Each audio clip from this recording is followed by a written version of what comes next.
Perkenalkan, nama saya Roni Budiono.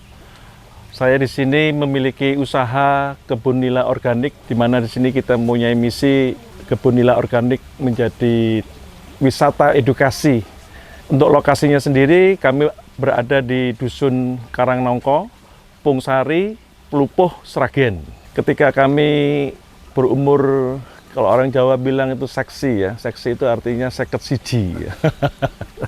Jadi waktu umur 51, kami ini berpikiran bahwa perlu untuk memiliki sebuah usaha yang bisa kami lakukan ketika kami sudah pensiun. Karena hobi istri saya itu berkebun, sedangkan saya sendiri itu memiliki kesenangan hobi di ikan ya, memelihara ikan nila. Lalu kami berpikiran bagaimana untuk menggabungkan supaya nanti kedepannya kami ini berdua bisa hidup bahagia begitu ya. Istilahnya tadi dikatakan slow living, supaya kami di sini bisa menerapkan apa yang kami yakini bahwa untuk bahagia itu mempunyai 4 hal fundamental yang saya sebut dengan A, B, C, D. Bahwa seseorang itu harus punya keahlian, B-nya itu bayaran, C-nya itu cinta ya, kemudian D-nya itu dampak. Jadi kebun nila organik ini adalah sebuah tempat yang dimana kami memiliki keahliannya itu. Istri saya dalam berkebun, sedangkan saya keahlian dalam budidaya ikan nila. Sehingga ya saya cukup berbangga ya bahwa saat ini budidaya ikan nila yang kami miliki ini diakui oleh Kementerian Perikanan dengan terbitnya sertifikasi CBIB dengan status excellent. Yang B ya, bayaran. Bagaimana caranya supaya usaha yang kami nanti miliki ini memiliki penghasilan tentunya. Karena kami berhitung kira-kira untuk kehidupan berdua cukupnya berapa. Nah, ketika kami menghitung satu kolam itu bisa diisi 1.000 ekor ikan. Kalau mamanya 1 kilonya isi 4, berarti satu kolam itu bisa panen sebesar 250 kilo potensinya. Dan per 1 kilo ikan itu bisa menghasilkan keuntungan potensinya sampai Rp10.000. Jadi satu kolam, anggap saja bisa dapat penghasilan 2,5 juta, kalau 30 kolam ya 75 juta. Tapi itu kan kurun waktunya 4-6 bulan, satu siklus panen. Kemudian yang C itu cinta ya, jadi mencintai apa yang kita kerjakan. Sehingga pada waktu membangun sebuah mimpi ini tidak ada suatu kejenuhan atau patah semangat, putus asa dan seterusnya. Kami sangat mencintai apa yang kami kerjakan di sini.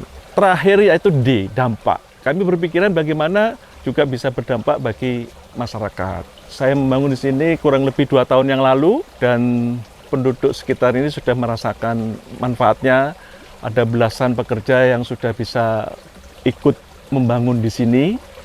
Kemudian ada siswa-siswa SMK, guru-guru SMK juga magang di sini dari seluruh Indonesia. Mereka belajar skilling dan reskilling di sini supaya pada waktu kembali ke daerahnya mengajar di sekolah ke murid-murid SMK, mereka bisa melakukannya dengan lebih baik. Pada waktu membangun, saya berpikir tentunya harus ada sebuah visi. Nah, visi yang saya miliki di sini adalah bagaimana menciptakan sebuah wisata edukasi budidaya ikan nila yang ramah lingkungan dan berkelanjutan. Jadi akhirnya kami memutuskan untuk berbudidaya ikan nila ini dengan sistem aquaponik, kemudian ada sistem bioflok dan RAS. Jadi produk yang kami miliki saat ini ada 3, yaitu ikan, kemudian ada buah, sayur, kangkung itu kita sampai kewalahan order. Yang ketiga adalah pelatihan, supaya apa yang kita kerjakan ini memiliki dampak meluas juga kepada generasi muda, pengusaha ya. Nah, untuk yang aquaponik, saya punya panduan yang saya singkat menjadi kreatif ya. Kita berbudidaya 2 hal. 1 ikan, di atasnya adalah tanaman. Bagaimana limbah organik yang ada di kolam ikan itu masuk ke dalam filter mekanis untuk padatan yang besar, kemudian filter mekanis padatan yang kecil, lalu kemudian masuk ke filter biologis. Di sini kita memakai 2, yaitu pakai biobol dan caltness, baru masuk ke chamber yang di samteng, baru dialirkan kembali ke tanaman sebelum masuk airnya ke dalam kolam. Konsep sederhana ini bisa kita kreatif dengan cara K-nya kombinasi. Di sini kita banyak sekali mengkombinasikan banyak hal supaya budidayanya itu makin lama bisa efektif dan efisien. Kemudian R. R-nya itu rotasi atau reverse. Aquaponik yang saya reverse untuk siklus airnya. Saya coba itu ya, ternyata hasilnya sama. Kemudian E. Eliminasi. Eliminasi itu membuang hal-hal yang beberapa yang ketika dibuang pun tidak merubah kualitas daripada sistemnya. Lalu yang A itu adaptasi. Kita banyak mengadaptasi di sini hal-hal yang kaitannya dengan filter mekanis. Dulu pernah pakai yang namanya sabut kelapa, juga pakai yang namanya jari nelayan. Nah, ini kita coba sekarang pakai jet ya, itu untuk filter untuk mekanisnya. Lalu yang T tukar, aquaponik yang media tanamnya pakai paralon. Nah, kemudian yang di sebelah sana itu ada pakai talang air. Jadi memang sengaja kita punya beberapa macam supaya pada waktu ada yang mau belajar di sini, mereka bisa memilih kira-kira mana yang mau dipakai. Kemudian I ya, ide-ide yang kita pakai juga di sini. Di aquaponik yang sistem grow bed itu kita nampakkan ada media tanam yang pakai kerikil, juga ada yang pakai hidroton. Kemudian yang F itu adalah fleksibel, itu bagaimana kita bisa memodifikasi apakah itu di magnify, diperluas, atau di minimize, diperkecil. Untuk pemeliharaan tanaman padi di sistem aquaponik yang kami miliki, kita mengamati secara rutin. Jadi kalau kita lihat misalnya kekurangan nutrisi dari yang dihasilkan oleh limbah organik ikan, maka kita melakukan pemupukan dari luar dengan menggunakan pupuk organik cair yang untuk membantu daripada pertumbuhan padi. Pernah kami juga mengalami serangan hama wereng. Nah, di saat itu juga ketika kita mengamati ada serangan hama seperti itu, kita lakukan penyemprotan dengan memakai bahan-bahan yang organik juga.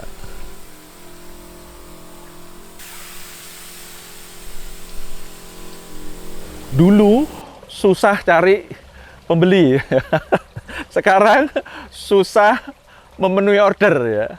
Jadi sistem pemasarannya dulu itu harus tahu dulu pasarnya. Nah, saya survei di sini. Ternyata ikan nila kalau yang di daerah sini itu yang laku adalah ikan nila yang merah. Nah, kemudian cari tahu berapa harganya ke rumah makan, ke pasar Balikambang yang di Solo, pasar Nusukan. Pada proses untuk pemasarannya kita coba tawarkan. Ketika kita sudah mau mencoba untuk menjadi pengusaha ikan nila, itu harus memahami hambatan apa yang akan terjadi. Contoh, pemilihan lokasi.